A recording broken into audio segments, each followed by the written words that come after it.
أعوذ بالله من الشيطان الرجيم بسم الله الرحمن الرحيم والصلاة والسلام على رسول الله صلى الله عليه وسلم لا حول ولا قوة إلا بالله العلي العظيم ربنا آتنا في الدنيا حسنة وفي الآخرة حسنة وقنا عذاب النار. The author rahimahullah now goes on to mention Babu Salat al-Jum'ati, the section in which he will discuss the rules and applications of the Friday congregational prayer. So the author goes on rahimahullah to say was Salatul Jum'ati fardun ala al-a'yani.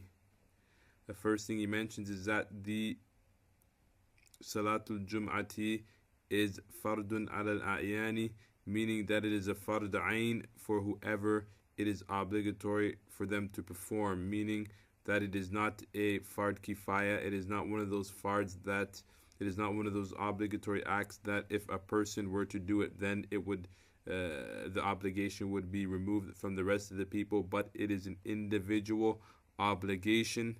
And later on, he will mention those conditions which make Jumu'ah obligatory. So for whoever Jumu'ah is obligatory on, then it is they are obligated to perform it. Then he mentions وَلَهَا شُرُوطُ وُجُوبٍ وَأَرْكَانٌ وَآدَابٌ وَأَعْذَارٌ تُبِيحُ التَّخَلُّفَ عَنْهَا. Then he mentions that Jumu'ah consists of شُرُوطُ وُجُوبٍ, meaning the conditions that have to be met in order for it to be obligatory. So we will discuss some of the conditions that have to be fulfilled in order for Jumu'ah to be obligatory on a specific individual. Then he says وَأَرْكَانٌ, which are the integrals. In other words, we can say that they're the shurut al-sihha, meaning these are the conditions that have to be met in order for the Jumu'ah to be sound, or in order for the Jumu'ah to be existing. Meaning the essential integrals in order for something to be rightly considered Jumu'ah, then these things have to be mentioned, and he will mention them later on.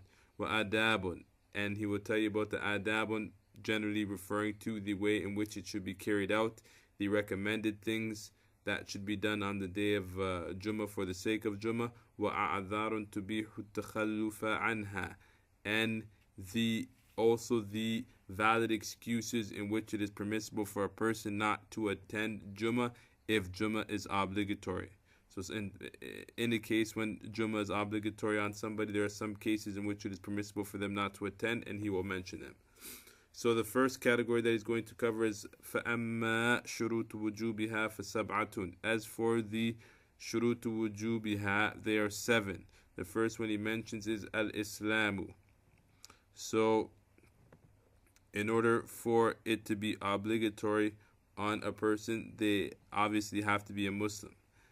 وَالْبُلُوغُ, reaching the age of puberty. So once a person reaches the age of puberty, then these are one of the conditions of shurut wujub, which wal-bulugh would rule out the person obviously who has not reached the age of puberty, like a child.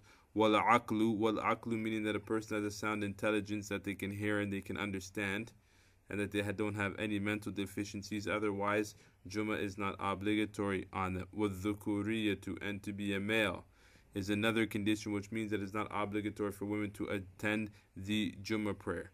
وَالْحُرِّيَّةُ, meaning that a person is not a slave.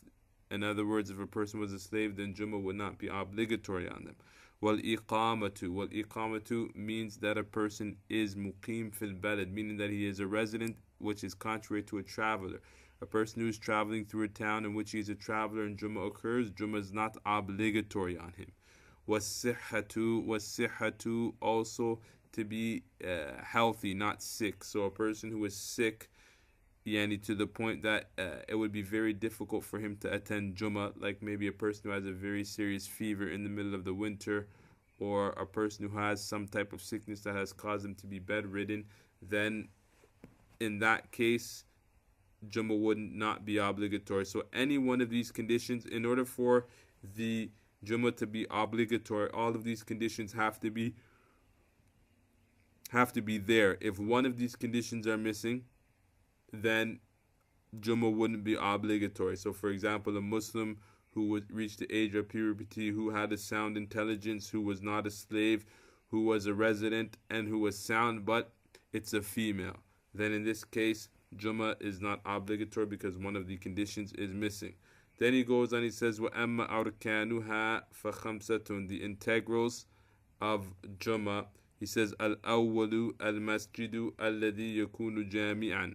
The first thing, in order for Jumu'ah to be considered sound, is that it has to be prayed in a masjid. And what do you mean by it has to be prayed inside of a masjid? It has to be prayed inside of a masjid that is built as a masjid, not a masjid that's in a convenience store, that is part of a convenience store plaza, or a masjid that is under a building. Most people call these masjids, but technically speaking, they're only called musallas, places where you pray. Al-masjid has to be something that is built specifically as a masjid. And generally, that if a person were to look at it, a person would say that's a masjid, meaning it was built for the 5 daily prayers. So according to the Malikiyah, you have to pray in a built masjid, not a masjid under apartment building or in a plaza or anything like that. It has to be a specifically built masjid. So that also answered the question. For example, some of the people performing their Jumu'ahs inside of MSAs, inside of universities, and so on and so forth, according to the Malikiyah, a person would not be fulfilling the obligation of their Jumu'ah if they were to perform it according to the Maliki school. Athani, the second integral is al-jama'atu, meaning that Jumu'ah has to be prayed in congregation. And he says, وَلَيْسَ لَهُمْ حَدٌّ عِنْدَ مَالِكٍ بَلْ لَا بُدَّ أَن تَكُونَ جَمَاعَةً تَتَقَرَّى بِهِمْ قَرْيَةٌ وَرَجَّحَ بَعْضُ أَئِمَّتِنَا أَنَّهَا تَجُوزُ بِإِثْنَيْ عَشَرَ رَجُلًا بَاقِينَ لِسَلَامِهَا. There's 2 important issues which the author unfortunately doesn't distinguish between. There's 2 issues. The first issue that he's talking about is the establishing the Jumu'ah for the first time in a specific place. For example, in some places where they are building or extending a city, or a place where the Muslims are going to the outskirts to build a community and they want to establish a masjid. When and how does Jumu'ah become obligatory in a place where they begin to inhabit? So he says, وَلَيْسَ لَهُمْ حَدٌّ عِنْدَ مَالِكٍ. So if we want to start Jumu'ah in a place, if we build a masjid, there's no specific number that has to be met in order for us to say that Jumu'ah is obligatory. So for example, we're not going to say there has to be 30 families or 40 families or 50 families living in this area in order for it to be, in order for Jumu'ah to be considered established or obligatory. But what we're going to say is, as long as there's enough people, jama'atan tataqarra bihim qaryatun, enough people in that area in which it can be said that those people have started a community, in the sense that they are totally sufficient, meaning that they get their food from that place, they get their water from that place, meaning that they're able to survive individually. The reason why they're stipulating these conditions is in order for this place to be called a town, it has to be self-sufficient. So meaning it's got its own stores, it's got its own places, meaning they're now not in need of going to the next town in order to get things. So specifically speaking, or to be a bit more realistic, if we were to establish a masjid somewhere on the outskirts of the city to start our own community, and we established the masjid, a very simple masjid that we can pray Jumu'ah in, but we don't have our own markets yet. We don't have our own water system. We don't have our own means to supply our own safety. Basically meaning that we are depending upon the neighboring towns for our sustenance. Then in this case, Jumu'ah will not be established until these things are fulfilled. So that's why he mentions jama'atan tataqarra bihim qaryatun. It has to be a congregation of people. It has to be an amount of people living in this place so that we can technically call it a town. So that condition, it has to be there in order for the first Jummah only. So for example, what we're all of what we've been talking about now is establishing Jummah for the first time in a new location.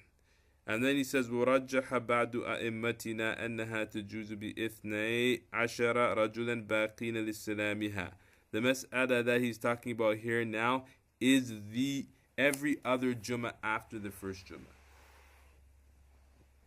In this case, in order for Jummah to be sound, meaning that we to be considered that we prayed the Jummah in Jama'ah, there has to be at least 12 people, not including the Imam, after the salam of the Imam. So meaning, let's say we go to Jummah and only 10 people show up, and the Imams, and they pray the Jummah for whatever sake, and they say Assalamu alaikum, there's only 10 people following the Imam, then the Jummah would not be considered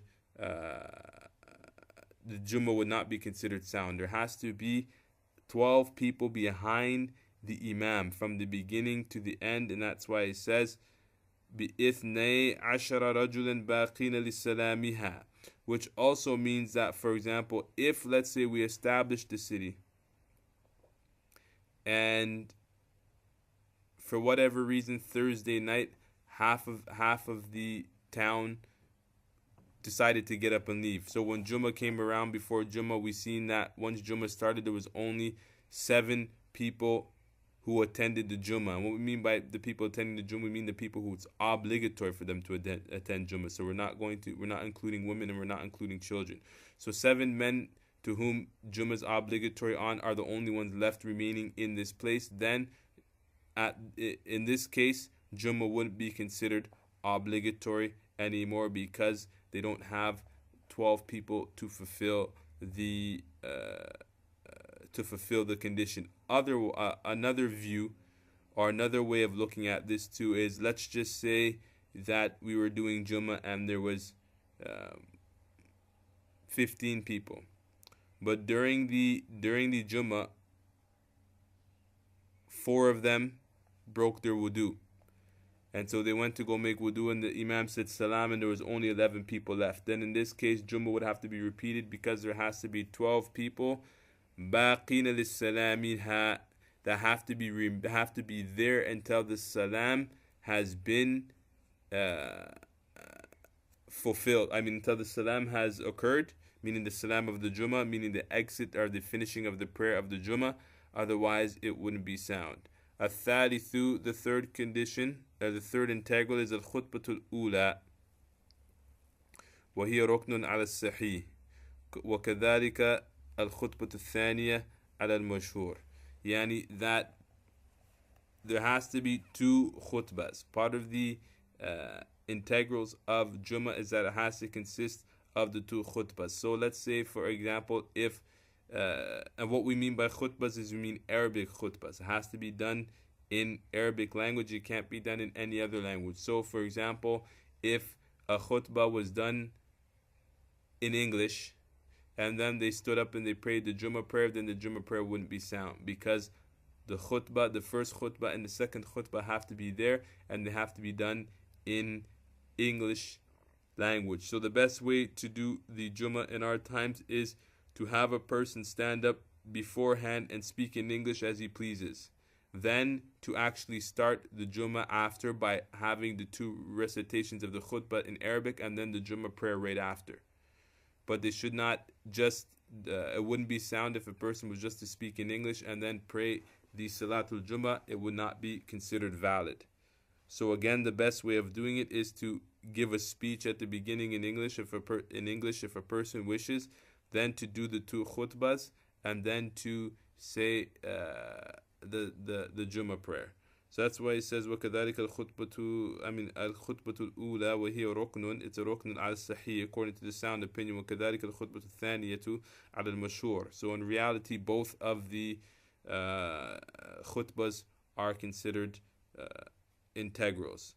Then he says وَلَا بُدَّ أَن تَكُونَ بَعْدَ الزَّوَالِ وَقَبْلَ الصَّلَاةِ, and it is necessary, it is a condition that both of the khutbahs happen after the zawal, meaning after the dukhul al-dhuhr. You cannot start the khutbahs before dhuhr time comes in, because dhuhr is a substitute for, Jummah is a substitute for dhuhr, and so so the Jummah, all of Jummah has to occur in its time. Because some of the scholars are of the opinion that the reason why we pray 2 rak'ahs is because the 2 khutbahs are replacements for the rak'ahs. Although that's some of the opinion of the scholars, sometimes it's there's some point of views that can make this issue problematic. But in general, the point that he's making here is that it has to be done after the time that dhuhr has come in. That's why it says ba'd al-zawali wa qabla al-salati, and the khutbahs have to be done before the prayer. Then he says وَلَيْسَ فِي الْخُطْبَةِ حَدٌّ عِنْدَ مَالِكٍ أَيْضًا وَلَا بُدَّ أَن تَكُونَ مِمَّا تُسَمِّيهِ الْعَرَبُ خُطْبَةً. Then here he mentions that, which is an answer to a question: how long does the khutbah have to be in order for it to be considered a khutbah? Does it have to consist of 1 ayah, or 2 ayahs, or 3 ayahs, or so on and so forth? He says here that وَلَا بُدَّ أَن تَكُونَ مِمَّا تُسَمِّيهِ الْعَرَبُ. Yani Imam Malik once again did not make any specific limitation or specific criteria to what exactly a khutbah has to be, but he just says, all he said is that it has to be that in which the Arabs consider a khutbah. According to the Arabic language, what would be considered a khutbah? So in general, the khutbah it should consist of mentioning the name of Allah, mentioning the sending salawat on the Prophet sallallahu alaihi wasallam, warning people to obey Allah and to stay away from sin, and recitation of an ayah from the Quran. So that's why it says, if we look at Sheikh Dardir, he gives us a short thing in which we can actually consider it, as long as these things are there, we can actually consider it a khutbah. So he mentions that if we were to say Alhamdulillahi wassalatu wassalam ala Rasulillahi sallallahu alayhi wasallam, wa amma ba'du usikum bi taqwallah wa ta'atihi wa uhadhirukum an ma'asiyatihi wa mukhalifatihi, qala Allahu تعالى فمن يعمل مثقال ذرة خيرا يرى ومن يعمل مثقال ذرة شرا يرى. So if a person was just to read that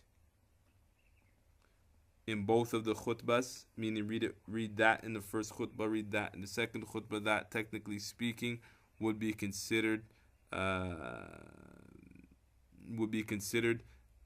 khutbah according to the Arabs, and that would be sufficient for Jumu'ah. So a person could give their bayan in English, and then after that, then they could do these 2 khutbahs in Arabic, and that would be considered sufficient. And then he mentioned was tustahabbu taharatu fihima. It is recommended for the person who's giving the khutbah to be in the state of purification for both of them, but it is not an integral, but it is considered mustahab. Then he says, وَفِي وُجُوبِ الْقِيَامِ لَهُمَا تَرَدُّدٌ. The later scholars differed on whether or not it is obligatory for the person who is giving the khutbah, whether he has to stand or not. Is it obligatory or not? The later scholars differed whether or not that's obligatory or not. And so it is better to err on the side of the caution and to stand for the khutbah. But obviously for a person who is sick, then sitting down shouldn't affect the khutbah. But we should always avoid the khilaf by taking the opinion in which there's no doubt, and that would be to stand for the khutbah. وَالرَّابِعُ الْإِمَامُ. The fourth one is that there has to be an imam. وَمِن صِفَتِهِ أَن يكون مما تجب عليه الجمعة. Yani that the congregation, or that the that the Jummah prayer has to be led by an Imam, meaning that it cannot be prayed individually. وَمِن صِفَتِهِ, and from the necessary conditions of that Imam, and يكون ممن تجب عليه الجمعة, it has to be from somebody who Jummah is obligatory on. This is a very important point which rules out the musafir, the traveler. So for example, it's very common that travelers come into town to different masjids and give khutbahs. According to the Maliki school, the prayer of the traveler who came for Jummah would not be considered sound. So if a speaker came from the US to Canada and led the Jummah prayer, according to the Malikis, it wouldn't be considered sound, because one of the conditions of the Imam is that he has to be muqim. He cannot be a musafir. He cannot be a traveler, because a person who's traveling, then Jummah is not obligatory on him. أن يكون ممن تجب عليه الجمعة احترازا,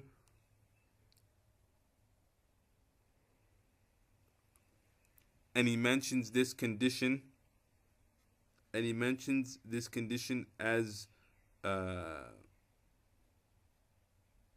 the fact that a person has to be that Jummah has to be obligatory on him, it automatically rules out the child, meaning the person who has not reached the age of puberty, or musafir, and obviously a woman. So that's why it says ihtirazan min as-sabi, yani contrary to the sabi wal musafir and the traveler, wa ghayrihima mimman lam tajibu alayhim, and anybody else who is not who Jummah is not obligatory on, then if they were to pray as an Imam, then the Jummah would not be considered sound. ويشترط أن يكون المصلي بالجماعة هو الخاطب إلا لعذر يمنعه من ذلك من مرض أو جنون ونحو ذلك.